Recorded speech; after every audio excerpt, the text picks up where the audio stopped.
Last lecture में हमने permutation का डेफिनेशन वगैरह पढ़े थे।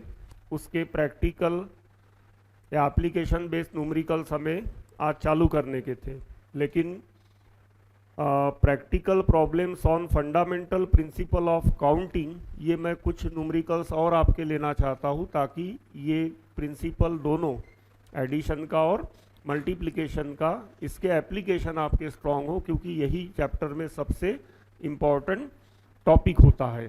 ठीक है ना, उसी के बेस्ड पूरा चैप्टर डिपेंड करता है। तो दो पार्ट में ये लेक्चर अब डिवाइड होगा। एक तो practical problems on fundamental principle of counting और दूसरा प्रैक्टिकल प्रॉब्लम्स ऑन परम्यूटेशन। ठीक है, जिसमें हम कुछ क्वेश्चंस में कॉम्बिनेशन भी यूज करेंगे, कुछ क्वेश्चन में फंडामेंटल प्रिंसिपल ऑफ काउंटिंग भी यूज करेंगे, कुछ क्वेश्चन में परम्यूटेशन भी यूज करेंगे। तो इसके कुछ न्यूमेरिकल्स देखते हैं। So the first one is write down the numerical. In a class there are 10 boys and 8 girls. In a class there are 10 boys and 8 girls. The teacher wants to select a boy. The teacher wants to select a boy, select a boy and a girl to represent the class, and a girl to represent the class in a function.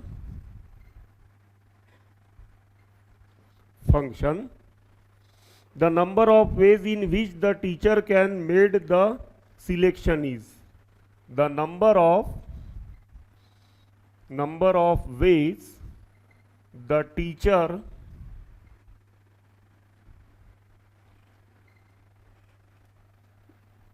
can made the selection is. कुछ options रहेंगे इसके। ये तो एक word problem हो गया। इसमें सबसे पहले अब थोड़ा सा 2-3 मिनट में principle of counting for multiplication and addition थोड़ा सा रिवाइज कर लेते हैं, ताकि हमारे माइंड में वो सब चीज़ें रहे बेसिक उसका। हमने principle of counting for multiplication में कुछ जॉब्स डिस्कस किए थे। Suppose this is place A, this is place B and this is place C. Place A से प्लेस बी तक जाने के लिए 2 वेज है और प्लेस बी से लेके प्लेस सी तक जाने के लिए 3 वेज है।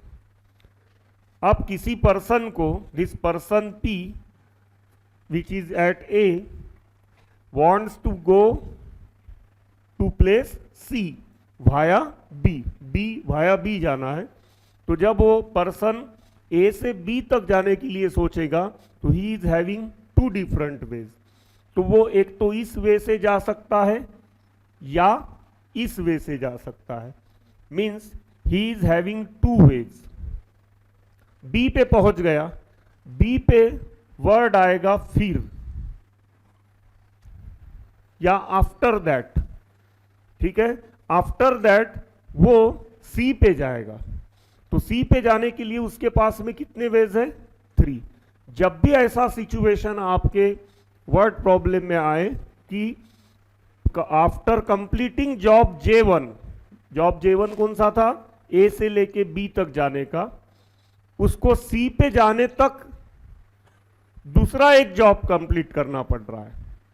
माने जो कंप्लीट जॉब है उसको कंप्लीट करने के लिए जॉब J1 और job J2 one after another complete करना जरूरी है।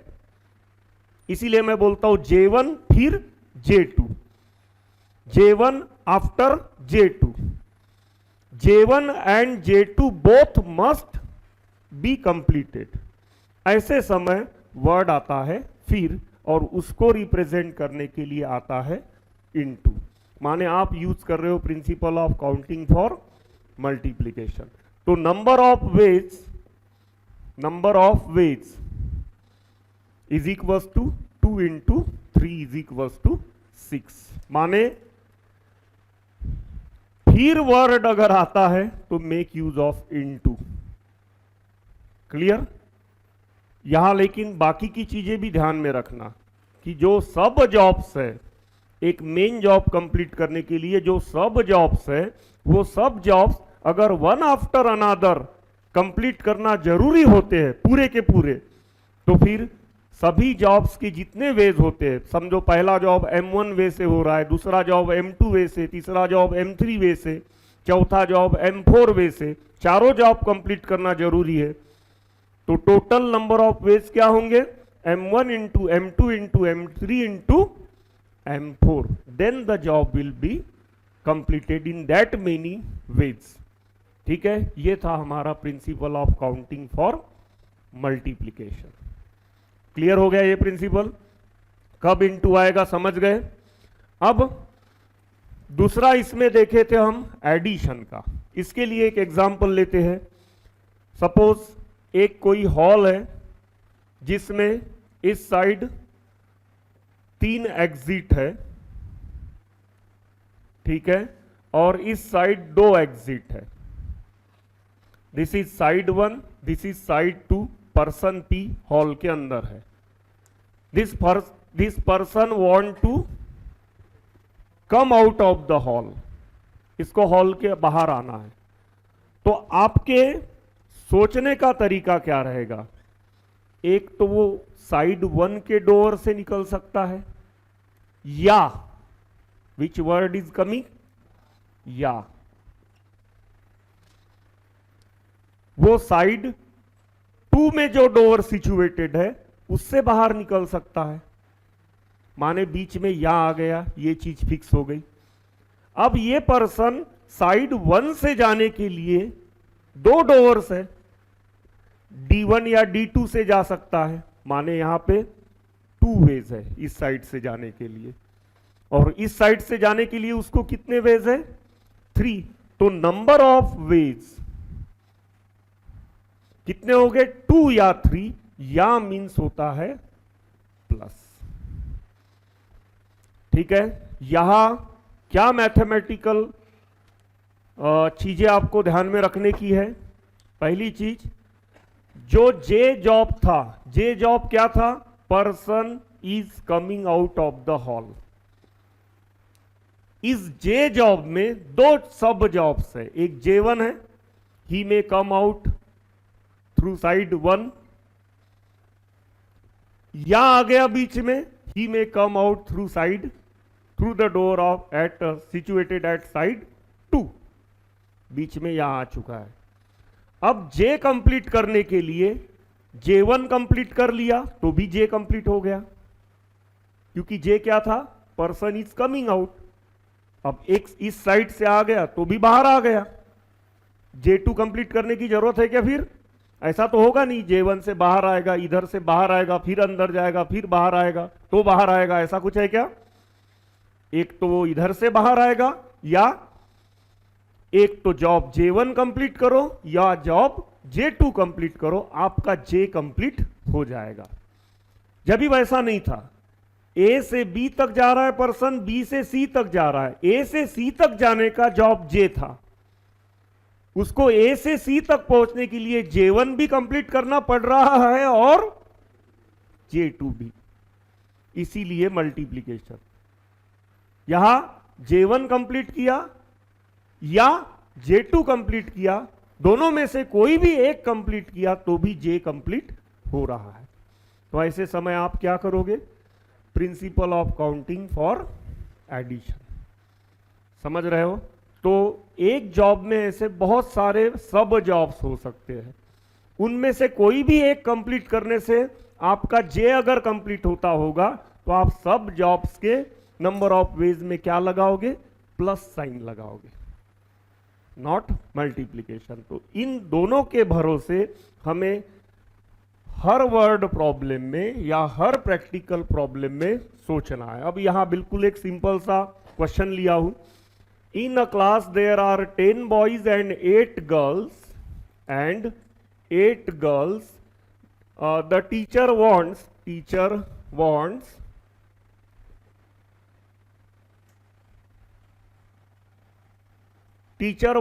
to select a boy and a girl to represent the class in a function. The number of ways the teacher can make the selection is. Teacher wants to select a boy and a girl. समझ में आया? Boy select करना है उसको, ये हो गया job J1, and a girl select करना है, ये हो गया जॉब J2, और ये हो गया job J. Job J complete करने के लिए उसको J1 और J2 दोनों कंप्लीट करना पड़ेगा ना, माने उसको एक बॉय भी सिलेक्ट करना है, फिर एक गर्ल भी सिलेक्ट करना है. समझ में आया? Boy can be selected. अब 10 बॉयज है, समझो 3 बॉयज है, राम श्याम घनश्याम. 3 में से एक सिलेक्ट करना है तो राम भी हो सकता है, श्याम भी हो सकता है, घनश्याम भी हो सकता है. ठीक है, तो 3 वे से वो सिलेक्ट कर सकता है. यहां 10 बॉयज माने 10 डिफरेंट बॉयज हो गए. जुड़वा भी है तो डिफरेंट ही है वो, समझ में है ना? तो 10 डिफरेंट बॉयज में से एक बॉय सिलेक्ट करने की कितने वेज हो गए? 10 वेज हो गए. तो J1 can be completed in 10 ways. ठीक है, एंड या फिर इनटू. अब J2 कितनी गर्ल्स है? देयर आर 8 थी ना, हाँ 8 गर्ल्स. 8 गर्ल में से एक गर्ल सिलेक्ट करना. कितनी वे से होगा? 8 वे से हो सकता है. तो यहां 8. तो नंबर ऑफ रिक्वायर्ड वेज क्या हो गया?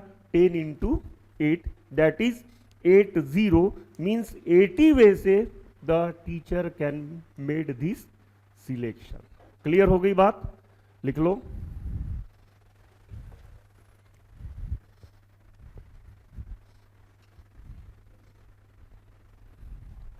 अब लास्ट न्यूमेरिकल तो हम principal of counting for multiplication लिए.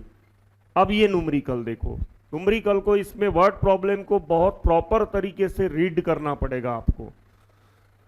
अभी ये बिल्कुल सिंपल क्वेश्चंस है. In a class there are 10 boys, again 10 boys and 8 girls. The teacher wants to select either a boy or a girl. Either a boy or a girl. माने वो कितने ने select कर रहा है? 2 सिलेक्ट कर रहा है पर्सन की एक. वो एक तो बॉय हो सकता है या वो पर्सन गर्ल हो सकता है. ठीक है, यहां या आ गया. यहां either a boy or a girl, boy को सिलेक्ट करने का जॉब हो गया J1, गर्ल को सिलेक्ट करने का जॉब हो गया J2. दोनों में से कोई भी एक जॉब कंप्लीट करने से J कंप्लीट हो रहा है. ठीक है ना? J can be completed by completion of J1 या J2. क्लियर? तो ऐसे समय कौन सा प्रिंसिपल यूज करते हैं हम? एडिशन वाला, principle of counting for addition. So यहां पे number of required ways is equals to, बॉय कंप्लीट करने के लिए एक बॉय सिलेक्ट करने के 10 बॉयज में से कितने वेज हैं? 10. और मीन्स या मीन्स प्लस 8 गर्ल में से एक गर्ल सिलेक्ट करने के 8 वेज हो सकते हैं. तो number of required ways is equals to क्या होना चाहिए? यहां पे 18 वेज होना चाहिए. क्लियर? लिख लो. There are 3 candidates for classical, 5 for a mathematical and 4 for a natural science scholarship. In how many ways these scholarships can be awarded? यहाँ these scholarships can be awarded माने पूरी scholarships जो क्या कहते हैं स्कॉलरशिप्स 3 सब्जेक्ट्स के लिए दिख रही है, क्लासिकल, मैथमेटिकल और नेचुरल साइंस के लिए, तीनों स्कॉलरशिप्स यहाँ पे अवार्डेड हो रही है। ठीक है ना, can these scholarships be awarded. समझो क्लासिकल के लिए स्कॉलरशिप जो अवार्डेड हो रही है उसके लिए जॉब J1 हो रहा है। ठीक है, J1 for classical, J2 for mathematical and J3 for natural science. 3 jobs हो रहे हैं और तीनों के तीनों कंप्लीट होना यहां जरूरी है, क्योंकि तीनों क्या हो रही है, स्कॉलरशिप्स अवार्डेड हो रही है। माने जॉब J कंप्लीट करने के लिए J1 फिर J2 फिर J3 तीनों कंप्लीट हो रहे हैं, वन आफ्टर अनदर। तो यहां पे नंबर ऑफ रिक्वायर्ड वेज क्या होने चाहिए, 3 कैंडिडेट है तो 3 वे से अवार्ड हो सकती है। ठीक है, 3 वे से अवार्ड हो सकती है। ये 5 कैंडिडेट्स हैं तो 5 वे से, और ये 4 कैंडिडेट्स हैं तो 4 वे से, माने टोटल 60 वेज से ये स्कॉलरशिप अवार्डेड हो सकती है। क्लियर हो गया, लिख लो।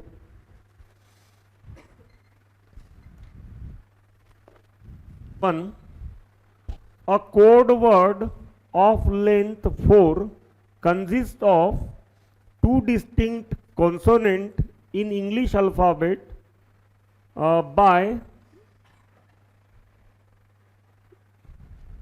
followed by चाहिए था, followed by यहाँ पे followed by 2 distinct followed by 2 digits from 1 to 9 with repetition allowed in digits if the number of code with an even digit is with an even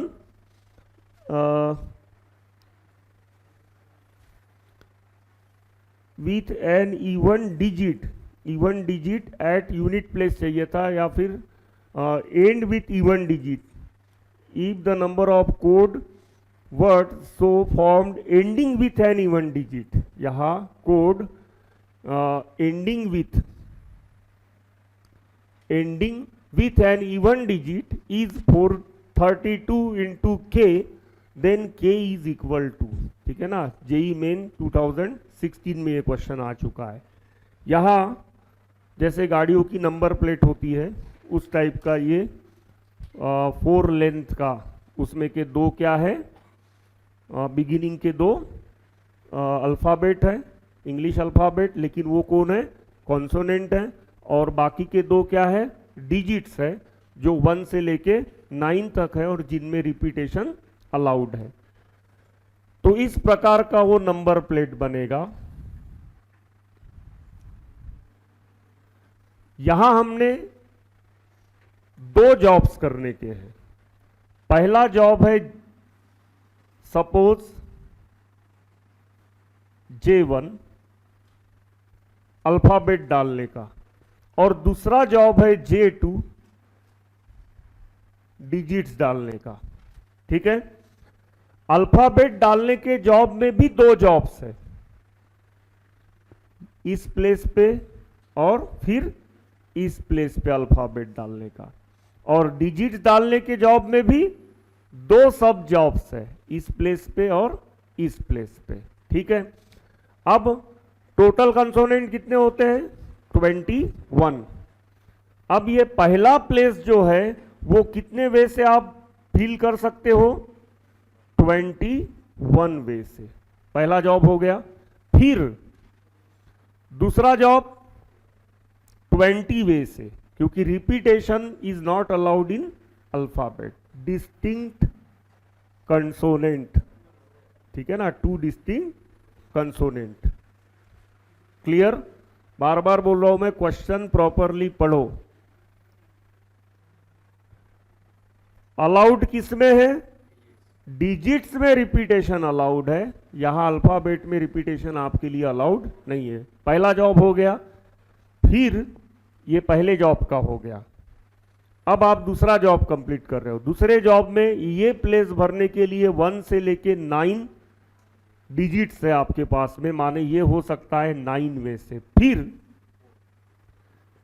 ये job complete करोगे। अब यहां पे the code ending with an even digit, अब 1 से लेके 9 तक even digit कितने हैं? 4, 2, 4, 6 एंड 8। तो ये कितनी वे से फिल हो सकता है? 4 वे से ये फिल हो सकता है, ठीक है। तो therefore required number of ways या फिर number of codes, required number of codes is equal to क्या होना चाहिए? 21 इंटू 20 इंटू 9 इंटू 4। ये रिक्वायर्ड नंबर ऑफ कोड आपको कितना दिया है? 432 into k, then is equal to 21 into 20 into 9 into 4, ठीक है। अब ये k इज इक्वल टू क्या होगा? 21 into 20 into 9 into 4 divided by 432, okay.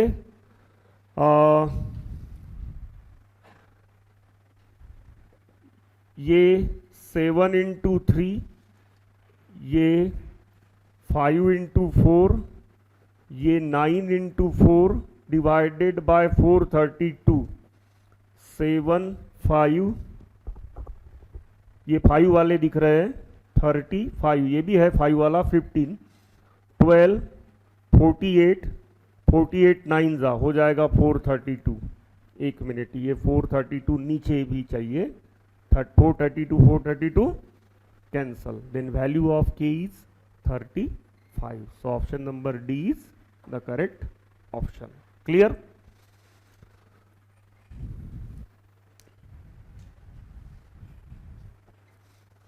Five persons entered in a lift cabin on the ground floor of an 8-floor house. Suppose each of them can leave the cabin independently at any floor beginning with the first. ये भी given है आपको, समझ में आया ना? यहां मैं क्यों पॉज किया हूं? ये भी गिवन है आपको। 8 फ्लोर की बिल्डिंग है, आप ग्राउंड फ्लोर पे उतरने के लिए लिफ्ट में बैठोगे क्या? समझ में आ रही ना बात? फिर भी गिवन है ये, समझे? Beginning with the first floor, ground floor के बाद पहला first floor, beginning with the first floor, ये नहीं भी गिवन होता है तो ये लॉजिक, ये मैथमेटिक्स है, इसमें पूरा गिवन होना चाहिए, इसलिए ये सब दिया जाता है न्यूमेरिकल में, बहुत क्लियर कट रखा जाता है। नहीं दिया होता तो भी लॉजिक लगाना पड़ता आपको कि यार 8 फ्लोर का बिल्डिंग है, ग्राउंड फ्लोर पे उतरने के लिए कोई पर्सन लिफ्ट में बैठेगा ही क्यों? वो उतरना होगा उसको फर्स्ट से लेके 8 तक। The total number of ways in which each of the 5 persons can leave the cabin at one of the 7 floor each.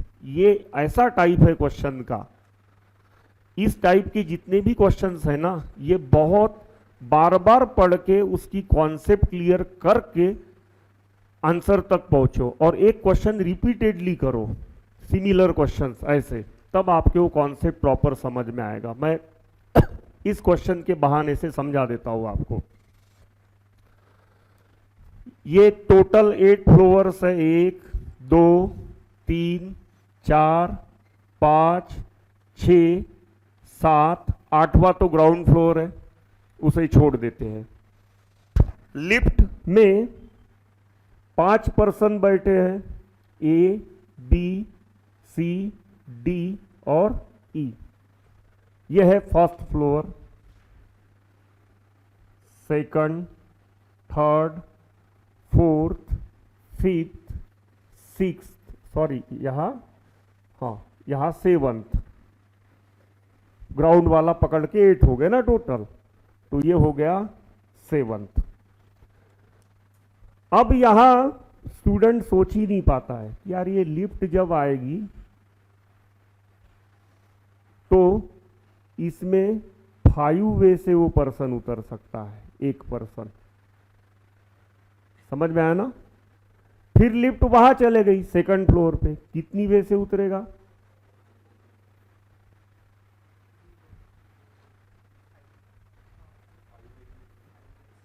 5 वे से ही उतरेगा।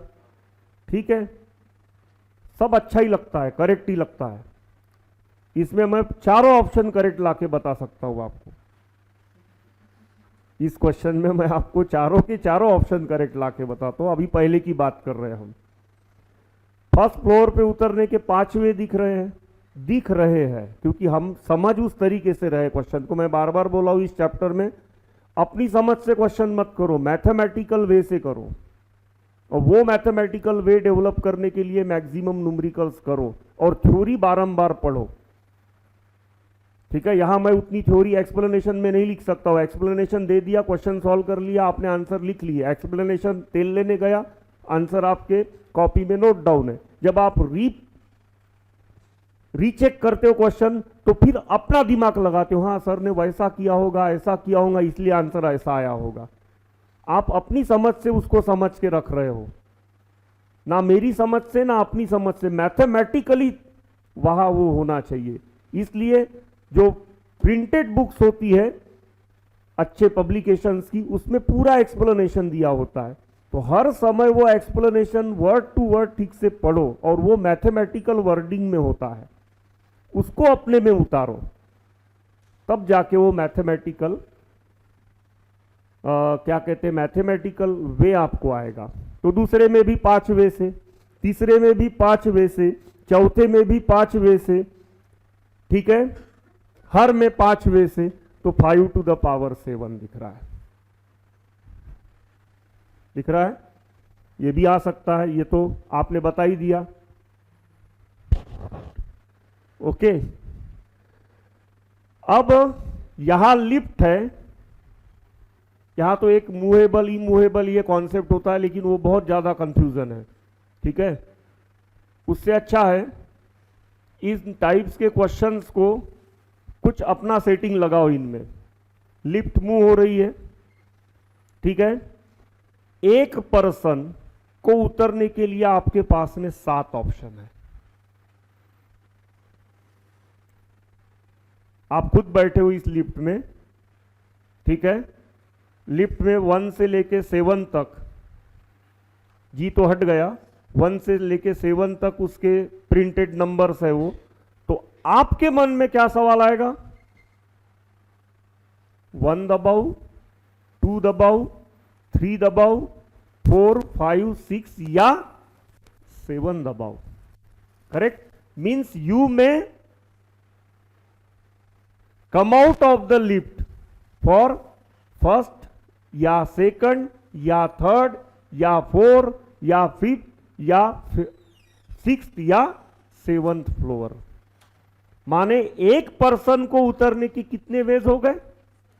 7 वेज हो गए। समझ में आया ना? एक पर्सन को उतरने के कितने वेज हो गए? 7 वेज हो गए। यहां पे भी 7, यहां पे भी 7। हर पर्सन को यहां पे मत करो, ऐसे ये लिफ्ट घूम रही है, इसमें के हर पर्सन को उतरने की कितने वेज है? 7 वेज है। तो नंबर ऑफ रिक्वायर्ड वेज, अब कोई एक्सप्लेनेशन में यहां लिखा नहीं हूं, नंबर ऑफ रिक्वायर्ड वेज। पहले पर्सन को 7 वे है, फिर दूसरे पर्सन को भी 7 वेज है, फिर 7 into 7 into 7, 1 2 3 4 5, that is 7 to the power 5। अब आप बोलोगे सर पहला कहाँ गलत था, 5 to the power 7, ठीक है। आप पर्सन को उतार रहे हो कि फ्लोर को उतार रहे हो, ये भी कंफ्यूजन है बड़ा। कभी उंगली में अंगूठी पहनाने के क्वेश्चंस आते हैं, तो उंगली अंगूठी में डाल रहे हो या अंगूठी उंगली में डाल रहे हो, फिर वहां पे भी आप बोलोगे सर मूवेबल ही मूवेबल क्या है ये। क्लियर ना? यहां आपको बराबर ये समझना पड़ेगा। आपको मैंने एक पक्का आइडिया बता दिया, वेराइड क्वेश्चंस में अलग अलग आइडियाज बताऊंगा, तब आपको एक अपना कॉमन मैथमेटिकल एजेंडा सेट करना पड़ेगा इन सब क्वेश्चंस के लिए, कोई शॉर्ट ट्रिक नहीं, ठीक है। तो यहां मैंने सबसे बेस्ट बताया पर्सन ए। आपके माइंड में आना चाहिए ये यार 1 भी दबा सकता है, 1 से लेके 7 तक कोई भी नंबर दबा सकता है, मतलब person A can come out for any one of the 7 flowers, means ये 7 फ्लोर पे कहीं पे भी उतर सकता है, ठीक है ना। आप इन पर्सन के उतरने के वेज गिन रहे हो, पर्सन के उतरने के वेज गिन रहे हो। 5 to the power 7 में आप क्या गिन रहे हो? यस,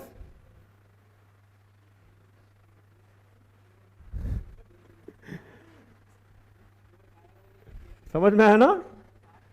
उल्टा हो रहा है वो। तो यहां द आंसर मस्ट कम क्या है? 7 to the power 5, option number C. लिख लो जैसे भी लिखना है। अब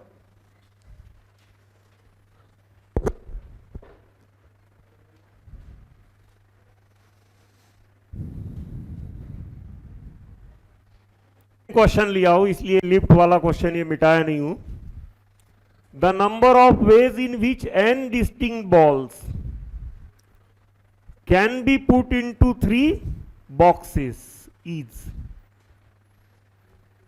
ठीक है। अब 3 बॉक्सेस है, n बॉल्स है, उन n बॉल्स को हमें बॉक्सेस में प्लेस करना है। ध्यान रहे यहां बहुत ही मिस्टेकली बच्चे उस आदत से लगे हुए होते हैं। कौन से आदत से? यह आदत हमने ही लगा दिया होता है, लेकिन हमने अलग अलग कॉन्सेप्ट पढ़ाते समय अलग अलग तरीके से n, फिर n-1, फिर n-2। क्लियर? वो हर क्वेश्चन में 3 डब्बे ड्रॉ करेगा, इसमें पहले में n, फिर बचे कितने n-1, फिर बचे कितने n-2। Read the question properly. The number of ways in which n distinct balls can be put, n distinct balls can be put, balls are getting exhausted, balls खत्म हो रहे हैं। समझ में आ रहा है ना? बॉल्स क्या हो रहे हैं? खत्म हो रहे हैं। पूरे के पूरे n बॉल्स डालना है आपको। बॉक्स कितने दिए हैं? 3। ऐसे ही क्वेश्चंस लेटर बॉक्स के आते हैं। 3 लेटर बॉक्स है, आप 10 लेटर डालने गए, तो सोचते बैठे आप इसमें डालू, इसमें डालू, इसमें डालू, ये मामा का लेटर इसमें डालू, मामी का लेटर इसमें डालू, एक ही तो घर में जाएगा ना, ठीक है। मेरे भाई का लेटर इसमें डालू, ऐसे सोचोगे आप, या पूरे के पूरे एक में डाल दोगे। तो यहां वो सिचुएशन आपको सोचने की है। तो यहां ऐसे नहीं होगा। ये 3 बॉक्स है, आप n लेटर्स या n क्या है? नंबर्स, n बॉल्स है, ओके, n बॉल्स है। ये बॉल, उसमें से एक बॉल जब निकालोगे आप, तो it can go into 3 boxes. ये बॉक्स 1 में भी जा सकता है, बॉक्स 2 में भी जा सकता है। बॉक्स, उसके जाने के कितने वेज हो गए? 3 वेज हो गए, ठीक है, फिर दूसरा निकाले आपने, उसके जाने के भी 3 वेज हो गए। ऐसे हर किसी के जाने के कितने वेव हो गए? 3 वेव हो गए। तो यहां पे here each ball has 3 different ways, 3 different boxes to be put into, है ना, to be put into. Therefore number of required ways is equals to, क्या आएगा? बहुतों का आंसर ये निकलता है। एक्चुअल आंसर क्या आएगा?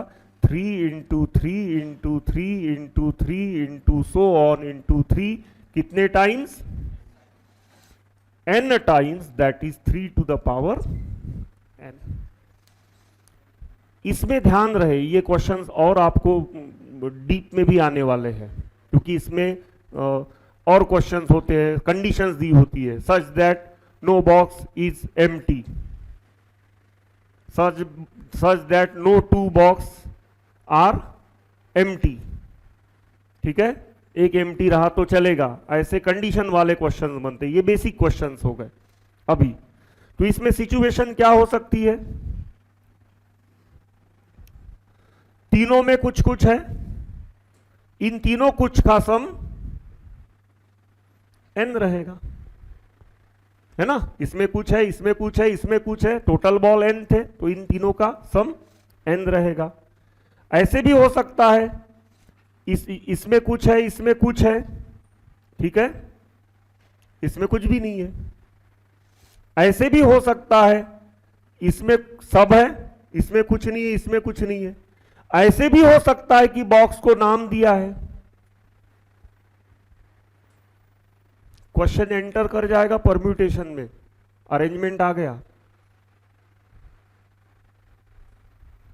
बॉक्स का नामकरण किया गया है। अभी ये अभी सिर्फ बेसिक है, इसको आपको प्रॉपर तरीके से होल्ड करना है, समझना है मैथमेटिकली, तब वहां आप प्रॉपरली सोच पाओगे। क्लियर? इसीलिए इस चैप्टर का नाम बुद्धि का विकास रखा हूं मैं। ठीक है, तो 3 टू द पावर n इसका आंसर बन रहा है। यहां आगे चल के आप डिवीजन एंड डिस्ट्रीब्यूशन पढ़ोगे, ठीक है ना, डिवीजन एंड डिस्ट्रीब्यूशन। उसमें इस कॉन्सेप्ट के साथ साथ और भी कुछ कॉन्सेप्ट्स आपको पढ़ने की है, जिसमें ये कॉन्सेप्ट बेसिकली बहुत स्ट्रांग होना कॉन्सेप्चुअली जरूरी है। लिख लो।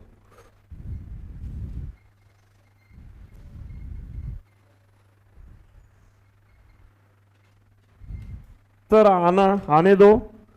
The number of ways in which n distinct balls can be put into 3 boxes so that no 2 boxes remain empty is। अब वही क्वेश्चन है, लेकिन कोई भी 2 बॉक्सेस एम्प्टी नहीं रहने चाहिए। तो कैसे करोगे इसको? तो यहां देखो, इसके पहले जो हमने क्वेश्चन किया था, क्या किया था उसमें? Number of ways to put n distinct balls in 3 boxes is equal to, क्या निकाला था हमने? 3 to the power n। Correct?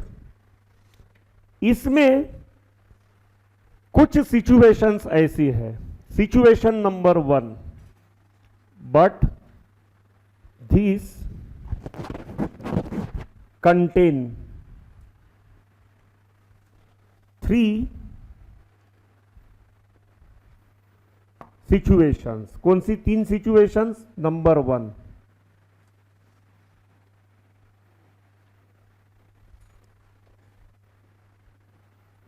n 0 0. Number 2 0 n 0 and number 3 0 0 n. ठीक है, यहां पे बॉक्स भी डिफरेंट है, बॉक्स आइडेंटिकल है, ध्यान देना मेरे वर्डिंग पे, दोनों चीजें बोल रहा हूं मैं, बॉक्स आइडेंटिकल है नहीं है वो छोड़ो, लेकिन मैं बोल रहा हूं बॉक्स आइडेंटिकल है, 3 लेटर बॉक्स, एक ही साइज के, एक ही शेप के, आइडेंटिकल लग रहे हैं लेकिन फिर भी डिफरेंट है। बॉल्स डिफरेंट, समझो 10 बॉल्स है, काला पीला हरा नीला, साइज सेम हो सकती है लेकिन कुछ ना कुछ एंगल से वो डिफरेंट हो सकते हैं, इस वाई डिस्टिंक्ट। यही अगर सेम बॉल्स होते तो क्वेश्चन ही बदल जाएगा पूरा, वो दूसरी सेक्शन में चले जाएगा, ठीक है ना, उसको कहेंगे डिस्ट्रीब्यूशन एंड डिवीजन या डिस्ट्रीब्यूशन ऑफ आइडेंटिकल ऑब्जेक्ट्स। वहां मैं बेगर मेथड जैसे भिखारियों का जो मेथड पढ़ाता हूँ वो सब पढ़ाऊंगा आपको, ठीक है ना। हर बॉल को या हर चीज को हम कॉइन बोलेंगे और फिर डिस्ट्रीब्यूशन करेंगे और उससे अलजेब्रिकल प्रॉब्लम्स बनेंगे, ठीक है, क्योंकि उस एक कॉइन को मैं एक एक्स बोलूंगा और फिर अलजेब्रा में जाएंगे हम, तो यही परम्यूटेशन कॉम्बिनेशन हमें बहुत कुछ चीजें सिखा देगा। ये बेसिक फिर पहले स्ट्रांग रखो। तो first box is all the balls are placed into first box, ये कंडीशन हो सकता है, तो भी 2 एम्प्टी है, ये रीजन है 2 एम्प्टी रहने का, या ये रीजन है 2 एम्प्टी रहने का, या ये रीजन है 2 एम्प्टी रहने का। 2 एम्प्टी रहने के कितने रीजन है? 3। ये 3 सिचुएशन इसमें है या नहीं है ना? ऐसा और नो है, क्योंकि इसमें सभी सिचुएशन है, जितने तरीकों से आप भर रहे हो, लिखा ही हूं ना मैं, number of veg put n distinct balls in 3 boxes. ये पूरे नंबर ऑफ वेज हो गए, ये क्या हो गए? पूरे नंबर ऑफ वेज, जितने तरीके से भर सकते हो। पहले में n, दूसरे में कुछ नहीं, अभी अभी मैंने एक्सप्लेन कर दिया, तीसरे में कुछ नहीं, पहले में कुछ नहीं, दूसरे में कुछ नहीं, तीसरे में कुछ नहीं, दूसरे में सब कुछ, पहले में कुछ नहीं, दूसरे में कुछ नहीं, तीसरे में सब कुछ, पहले में कुछ कुछ, दूसरे में कुछ कुछ, तीसरे में कुछ कुछ, ऑल कुछ कुछ प्लस कर दिया तो n। ये सभी सिचुएशंस इसमें है। हमें ये 3 सिचुएशंस इसमें की नहीं चाहिए, क्योंकि हमें क्या बोला है? So that no 2 boxes remain empty. What must be answer? Therefore required number of ways is equals to 3 to the power n minus 3.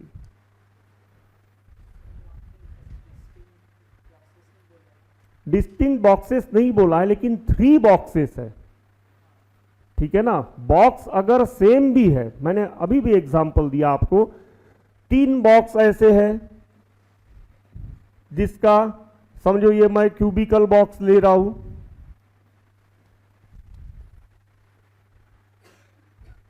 जिसका साइड ए है, तो ऐसी मैंने दूसरा और तीसरा ले लिया। ये लग तो आइडेंटिकल रहे हैं, अपने आप में वो आइडेंटिकल है, उनके कलर शेप साइज सब सेम है, लेकिन है तो 3 ना। बॉल जब आएगा तब आपके सामने 3 अलग अलग क्वेश्चंस हैं, आप उन बॉक्सेस को नाम दोगे, पहला, दूसरा, तीसरा, या A B C, correct no? तब आपको नाम देना पड़ेगा।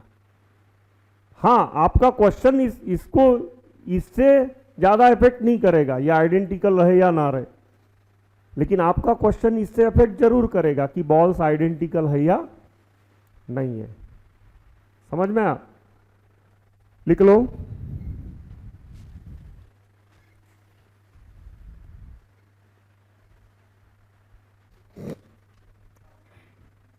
The total number of ways answering 5 objective type questions, each question having 4 choices each.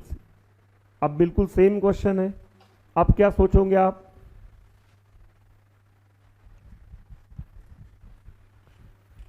कितने क्वेश्चन है, सॉल्व कौन हो रहा है?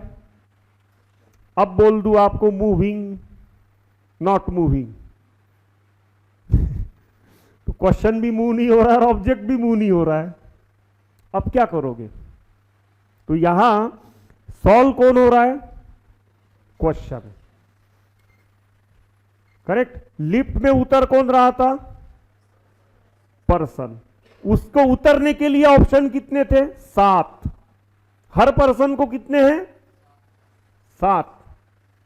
पर्सन 5 थे, 7 7 7 7 7 5 बार 7 टू द पावर 5। यहां क्वेश्चन कितने हैं? हर क्वेश्चन को ऑप्शन कितने हैं? क्वेश्चन कितने हैं? 5। तो पहला क्वेश्चन उठाओगे तो 4 वे से आंसर दे सकते हो, दूसरे का, तीसरे का 4, चौथे का, पांचवे का, answer is 4 to the power 5, correct. तो here required number of ways is equals to 4 into 4 into 4 into 4 into 4, that is 4 to the power 5। यहां क्या ऑप्शन के हिसाब से क्वेश्चन ढूंढोगे क्या आप? सॉल्व कौन हो रहा है? वही बोल रहा हूं ना मैं, सॉल्व कौन हो रहा है? ऑप्शन, क्वेश्चन सॉल्व कौन हो रहा है? क्वेश्चन। तो हर क्वेश्चन को आप रैंडमली एक क्वेश्चन उठा लिए, 4 वे से उसका आंसर दे सकते हो। फिर दूसरा क्वेश्चन, फिर दूसरा क्वेश्चन, 4 पॉसिबल आंसर है उसके, फिर तीसरा क्वेश्चन। तो हर कोई 4 वे से हो रहा है। हर जॉब आपका कितने वे से हो रहा है? 4। और जॉब कंप्लीट कब हो रहा है? पांचों जॉब, माने पांचों क्वेश्चन जब आपने सॉल्व कर लिया, वो करेक्ट रहे रॉन्ग रहे वो छोड़ो, लेकिन पांचों क्वेश्चन आपने सॉल्व कर लिया, तब आपका जॉब क्या हो गया? कंप्लीट हो गया। तो hence 4 into 4 into 5 times, that is 4 to the power 5।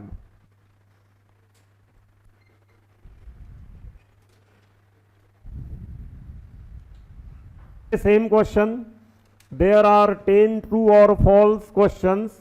The number of ways in which these questions can be answered, options. तो फिर से वही क्वेश्चन हो गया, एक क्वेश्चन उठाओगे, 2 पॉसिबल आंसर दे सकते हो उसके, means 1 question can be answered in 2 different ways, true और फॉल्स। फिर दूसरा ट्रू और फॉल्स, फिर तीसरा ट्रू और फॉल्स, फिर 10वां ट्रू और फॉल्स। तो यहां रिक्वायर्ड नंबर ऑफ वेज, ठीक है, 2 into 2 into 2 into so on into 2, 10 times, that is 2 to the power 10, 2 to the power 10, 1024। Hence option number C is the correct option।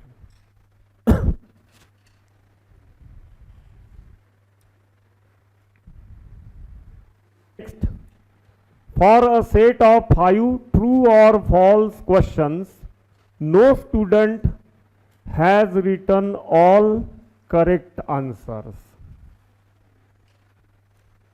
Correct माने true नहीं, correct माने false भी नहीं, correct माने जो OMR sheet machine में डालने के बाद पूरे मार्क्स आएंगे वो करेक्ट, ठीक है। तो वो ध्यान में रखने का। तो किसी भी स्टूडेंट ने यहाँ पे, किसी भी स्टूडेंट की OMR शीट मशीन में डाल दिया तो वो पूरे मार्क्स लेके नहीं निकलेगी, माने किसी ने पूरे करेक्ट आंसर्स नहीं दिए हैं। Again one thing is very important, no 2 students have given same sequence of answers. कितने स्टूडेंट्स है ये निकालना ही है हमें। मैं कुछ स्टूडेंट्स ले लेता हूं, A B C D, ठीक है। 4 ऑप्शन लिया हुए, ये रोल नंबर 1 है, रोल नंबर 1 और रोल नंबर 2। रोल नंबर 1 ने क्या किया, इसको भी ट्रू लिख दिया, इसको ट्रू, इसको फॉल्स, इसको फॉल्स। रोल नंबर 2 में भी इसको ट्रू, इसको ट्रू, इसको फॉल्स, इसको फॉल्स। ये चीज गिवन है क्वेश्चन में, बड़ी इंपॉर्टेंट चीज है।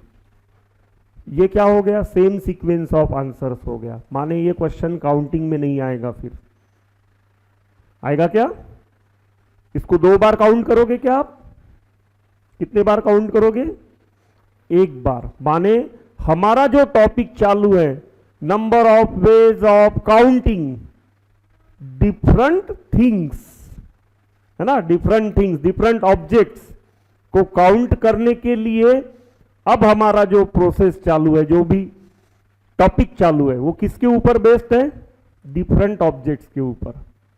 यहां ऑब्जेक्ट कौन हो गया, एक ओएमआर शीट। एक ऑब्जेक्ट माने क्या हो गया, एक ओएमआर शीट, और एक ओएमआर शीट माने एक स्टूडेंट। ऐसे उस क्लास में कितने स्टूडेंट है तो कितनी ओएमआर शीट। अगर 2 स्टूडेंट ने सेम आंसर दिए हैं तो 2 ओएमआर शीट को आप एक ही गिनोगे। अपने परम्यूटेशन कॉम्बिनेशन में जो टॉपिक चालू है उसके हिसाब से 2 अलग अलग नहीं गिनोगे, क्योंकि वो डिफरेंट ऑब्जेक्ट के ऊपर डिपेंड है। डिफरेंट होगी तो काउंटिंग में 2 बार आएगी, डिफरेंट नहीं है तो काउंटिंग में। तो इसीलिए ये सिचुएशन गिवन है यहां पे कि no 2 students have given the same sequence of answers, माने ये सभी ओएमआर शीट्स डिफरेंट है। करेक्ट। अब ट्रू और फॉल्स क्वेश्चन है, ठीक है। यहां पे 5 क्वेश्चंस है, ये मेरा ध्यान से छूट गया था। टोटल कितने क्वेश्चंस है, 5। तो नंबर ऑफ वेज,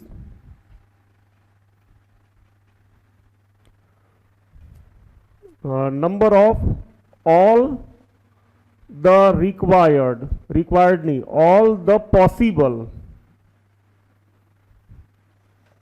मैं ओएमआर शीट्स डाल देता हूं, ठीक है, क्योंकि उसके भरोसे ही मैंने क्वेश्चन पढ़ा दिया आपको। इज इक्वल टू क्या होना चाहिए, करेक्ट। एक ओएमआर शीट पे 2 ऑप्शन है, ट्रू या फॉल्स। तो एक तो ट्रू आंसर देगा वो या फॉल्स आंसर देगा, और no 2 students have given same sequence of answers. Okay, तो कितनी ओएमआर शीट होनी चाहिए, total 2 to the power 5, but these consist of the OMR sheet of that student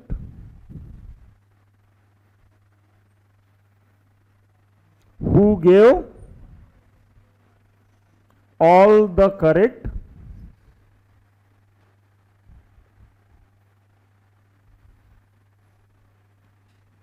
answers.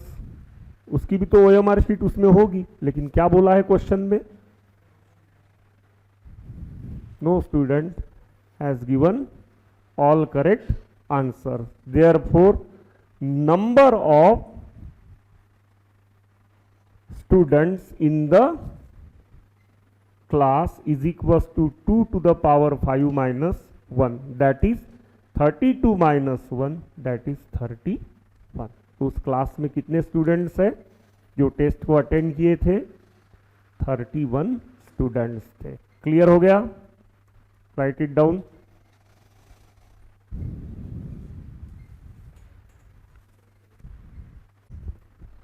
Four die are rolled, the number of ways in which at least one die shows 3 is। यहां आप जानते हो कि एक die 6 possible outcome देता है, तो 2 die 6 to the power 2, 3 die 6 to the power 3। यहां required number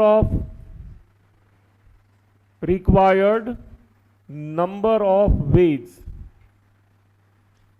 is equals to क्या रहेगा, total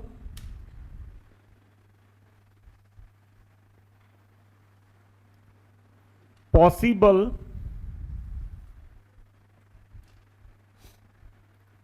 outcomes minus at least one die show 3 बोला है, तो माइनस क्या करोगे, number of outcomes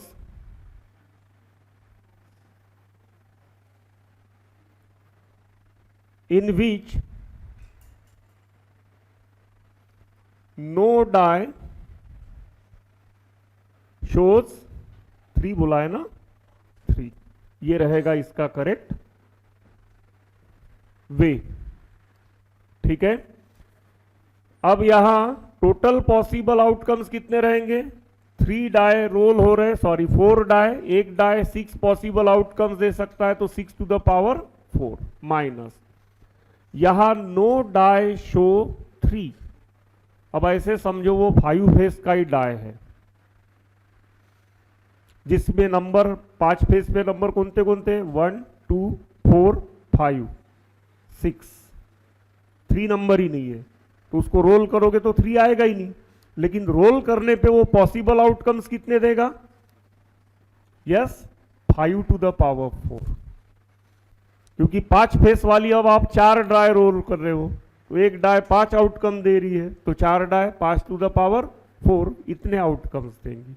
this answer calculate और देख लो कौन सा आंसर इसमें मैच हो रहा है। सेकंड आंसर हो रहा है हाँ 671, 671 लिख लो।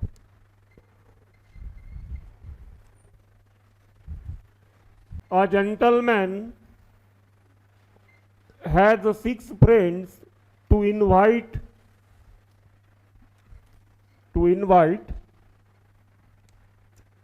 किस लिए इनवाइट कर रहा है वो नहीं बताया।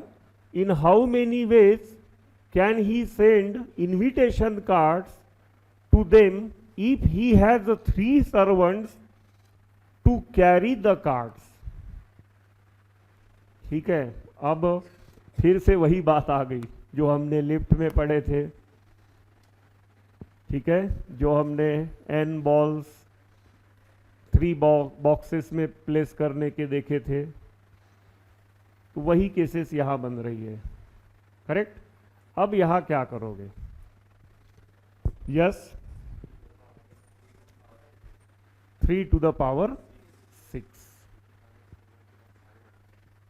आपके सोचने का तरीका ही यहां पे बहुत इंपॉर्टेंस रखता है।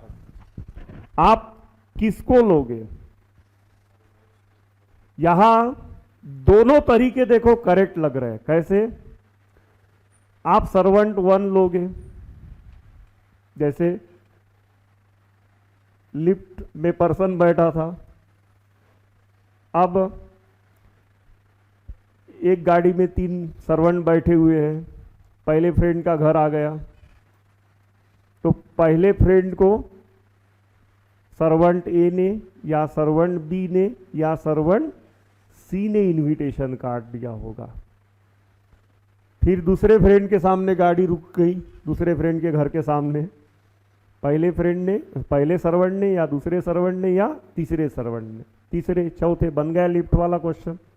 वहां से आपको एक क्वेश्चन से प्रॉपर कॉन्सेप्ट पकड़ के रखना है, और वो बार बार अलग अलग क्वेश्चन में उसी कॉन्सेप्ट का मैथमेटिकल जो क्या कहते हैं निकाले हो आप विटामिन्स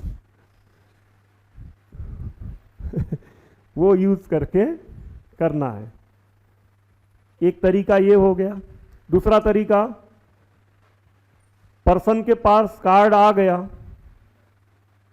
ये सर्वेंट ए ने दिया, ये सर्वेंट ए ने दिया होगा या बी ने दिया होगा या सी ने दिया होगा, सवाल वही है।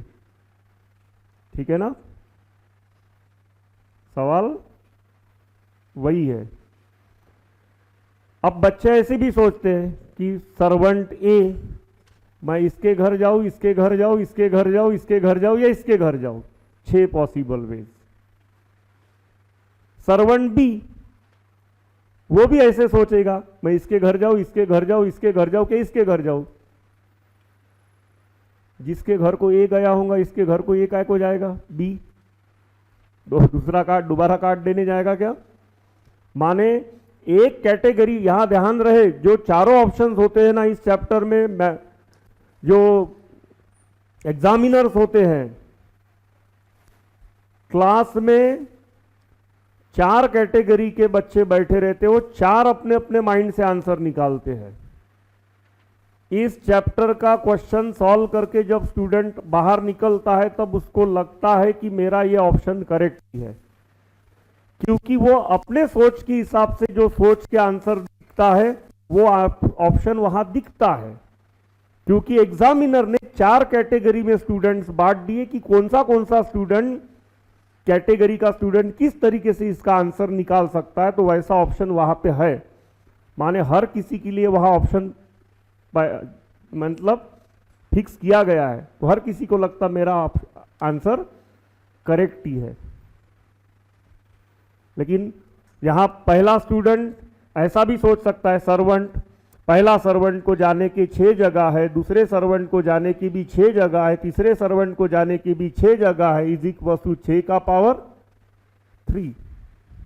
ठीक है ना? इसके ऑप्शंस में नहीं लिखा हूं, ठीक है?